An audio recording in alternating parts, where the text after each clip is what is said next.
ডাল ভুনা করব। তো মুসুরির ডাল সাথে পেঁয়াজ, কাঁচামরিচ, রসুন কুচানো, সামান্য হলুদ, লবণ। যেহেতু সকালের নাস্তার জন্য তো অল্প পরিমাণে তেল দিলাম। এখন ডালটাকে বেশ কিছুক্ষণ একটু ভেজে নেব। আমরা এটাকে বলি মুসুরির ডালের কাঁচা বাগার আর কি। তো এইভাবে ডাল ভুনা করলে আগে ডালটাকে তেলের সাথে একটু বেশ কিছুক্ষণ ভেজে নিলে কাঁচা যে গন্ধটা ডালে ওটা চলে যায়, আর সুন্দর একটা ফ্লেভার যখন বের হবে তখনই আমি পানি দিব আর কি।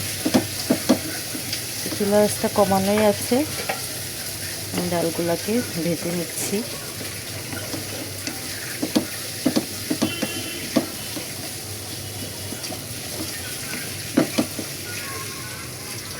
কমলার মা হাঁড়ি পাতিল ধুইতেছে, আমাদের সকালবেলার কাজ শুরু।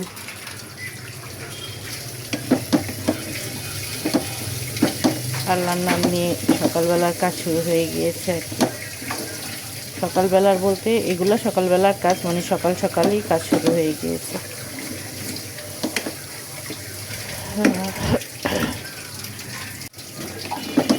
আমি ওয়াশিং মেশিনে কাপড় দিয়ে আসছি।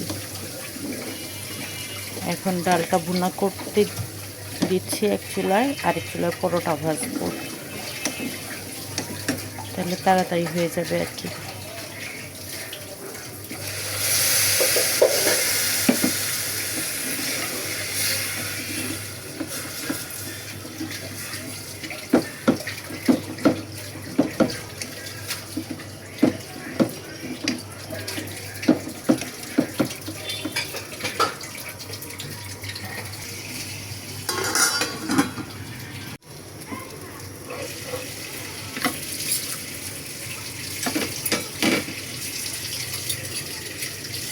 পরোটা ভাজতেছি। কালকে যে ডিমের আলু চপ করছিলাম ওই তেলটাই আজকে ভাজাভাজির কাজে লাগাচ্ছি আর কি। ওই তেলটা দিয়েই পরোটা ভাজা ফেলতেছি।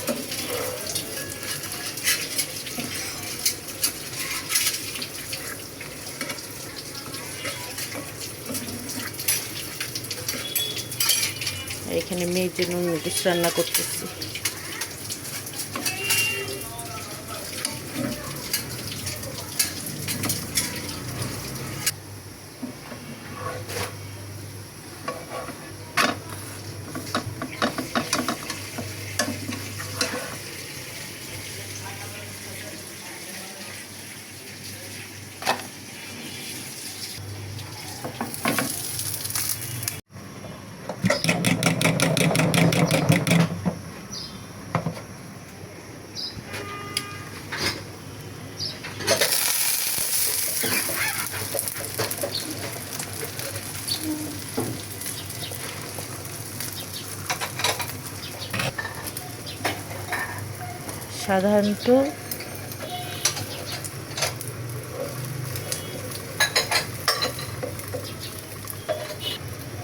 সাধারণত পরোটার সাথে আমার ডিম পোস্টটা ভালো লাগে, কিন্তু আজকে পেঁয়াজ মরিচ দিয়ে ডিম ভাজি করে খেতে ইচ্ছে করছে।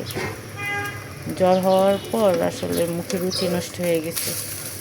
যেটাই দেখি কেমন খারাপ লাগে, শুধু মনে কি ঝাল টক এগুলো খাই আর কি।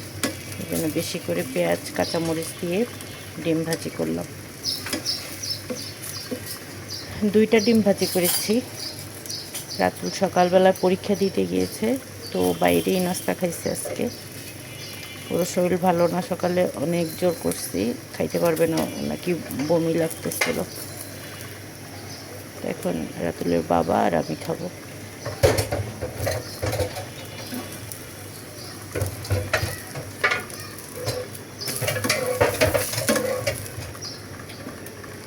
ভাজতে হবে না, প্রচুর গরম, দাঁড়ায় থাকার মতো ধৈর্য নেই আমার।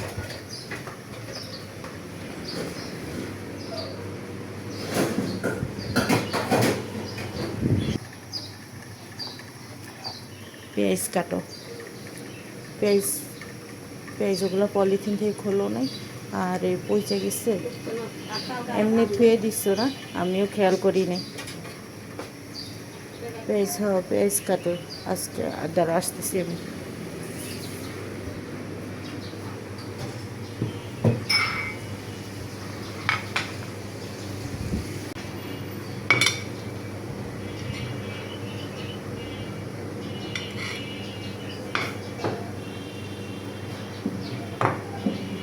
যেখান দিয়ে সুযোগ পাইতেছে ওইখান দিয়েই রেখেছি, ওইখানে সিঙ্কে পড়ুক কাজ যেমন জায়গা একটু পাইছি। এই যে আমাদের কারেন্ট নাই, কমলার মা কুটা বাসা প্রায় শেষ আছে, কুটা বাসা অবশ্য বেশি নাই। রান্না সিম্পলের মধ্যে গর্জিয়াস হবে আজকে, যার জন্য আমার পেঁয়াজ বেশি লাগবে, আলু লাগবে। আলুগুলো জাতের না, সুন্দর আলু হইলে ভালো হইতো। আর শশাগুলাকে গোল গোল চাকি কইরা কাটবা, বেশি মোটাও না বেশি পাতলাও না, এরকম করে কাটবা। পেঁয়াজ নিছিলা 4টা পেঁয়াজ 4 টুকরা কইরা একসাথে শশার সাথে রাইখে দিও। কুটা বাচ্চা আজকে এগুলাই। আর এখানে টক দই বের করছি, এখানেও কিছু পেঁয়াজ আছে। আর আদা রসুন বাটা বের করলাম, মশলা দেখবা। আর গরুর মাংস ধুয়ে ভালোভাবে লবণ মেখে লবণ পানিতে ভিজায় রাখছি গরুর মাংস। এইখানে পোলাও চাল তো দেখাই যাচ্ছে না, দাঁড়ান। এখানে পোলাও চাল ধুয়ে পানিতে ভিজায় রাখছি।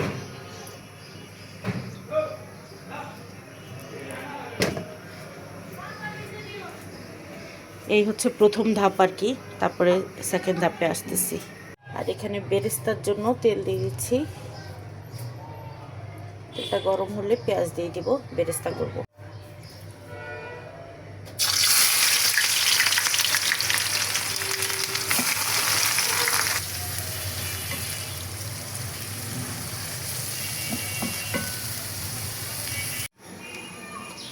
আজকে যে মাংসটা রান্না করব সেটাও খুব ভালোভাবে ধুয়ে নিয়েছি। আর বড় সাইজ করে এই যে আপনাদের ভাইয়া বাজার থেকে কিনে এনেছে, কাটিয়ে এনেছে আর কি। আর এগুলাতে সব মশলা মেখে 40 মিনিট খুব ভালো করে, আমি প্রায় 5 মিনিটের মতো এগুলাকে মিক্সড করলাম। খুব ভালো করে মিক্সড করে 40 মিনিটের মতো এটাকে ঢেকে রেখে দিব, যাতে করে মশলাগুলো খুব ভালোভাবে মাংসের ভিতর ঢোকে। আর এই যে পোলাও চাল আধা ঘন্টার মতো ভিজিয়ে রেখেছি, এগুলাকে পানি ঝরিয়ে নিয়েছি। এখন এগুলাকে হাফ সেদ্ধ করব, হাফ থেকেও একটু বেশি আর কি। এই যে 70%-এর মতো পোলাও চালটা সেদ্ধ করেছি। এখন এই ভাপুরা গরম অবস্থায় পোলাও চালের লেয়ারটা মাংসের উপর দিয়ে দিচ্ছি।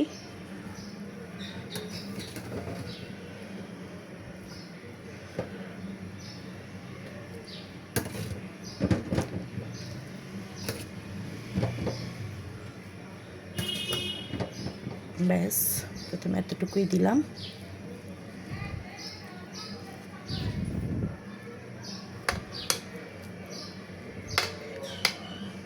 দিয়ে এখন দুধের লেয়ারটা দিব।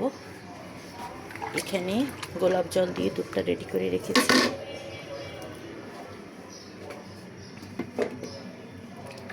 দুধটা এইভাবে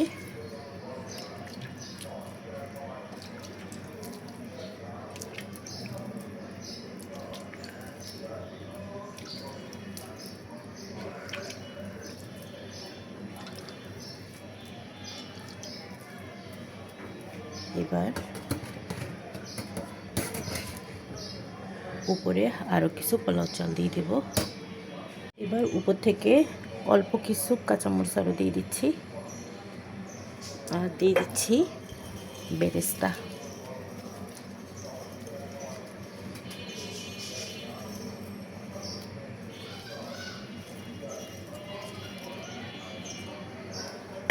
আর দিয়ে দেব গুঁড়া দুধ। আর দেব হচ্ছে সামান্য দেব। আর এবার শেষ পর্যায়ে দিচ্ছি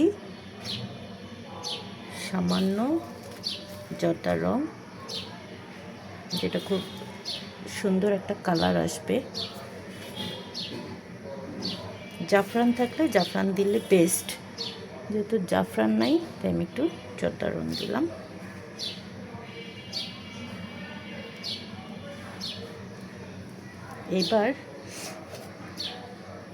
এবার খুব ভালো করে ঢেকে চুলায় দিচ্ছি। কাচ্চিটা দমে দিয়ে দিলাম। ময়দা দিয়ে ইয়া করি নাই, ঢাকনাটাকে লাগাই নাই। দেখা যাক কী অবস্থা হয়। ফুটাটা বন্ধ করে দিচ্ছি। তো এটা 40 মিনিট কি 50 মিনিটের মতো থাকবে চুলায়। এর মধ্যে আমি গোসল করে আসবো, ইনশাল্লাহ এর মধ্যে হয়ে যাবে।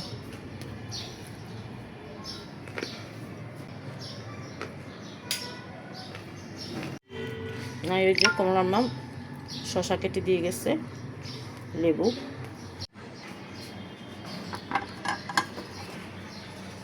কাচ্চি বিরিয়ানি হয়ে গেছে। এখন আমি একটু একটু করে বাড়বো।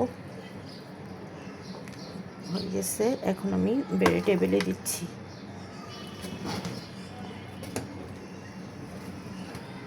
শুক্রবার দিন নামাজ থেকে চলে আসছে সবাই।